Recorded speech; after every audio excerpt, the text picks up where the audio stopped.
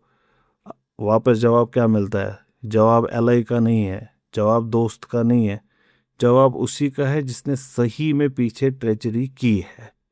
जवाब यह है कि हमें कुरैश नहीं समझना. Don't you dare think we are Quraysh. 4 लड़कों के साथ जंग लड़के तुम जंग जीत गए, जब हमसे लड़ना पड़ेगा फिर पता चलेगा. फिर जब इनके साथ लड़ाई हुई बनु कैनुका के साथ, ये बड़ा आयरॉनिक है और बड़ा फनी है. क्या हुआ फिर लड़ाई में? बनु कैनुका अपने फोर्ट में घुसे, दाखिल हुए, बाहर से द मुस्लिम्स लेड सीज. 15 दिन सीज रही. 15 दिन बाद इन्होंने सरेंडर किया.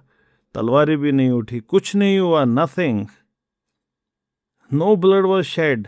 और इनकी जो एरोगेंस थी कि तुम 4 लड़कों के साथ जंग जीते हो, जब हमसे लड़ना पड़े, तुमसे तो बिना लड़े ही तुमने हथियार डाल दिए. तो इसके बाद क्या हुआ उसको इंशाल्लाह अगले सेशन में देखेंगे.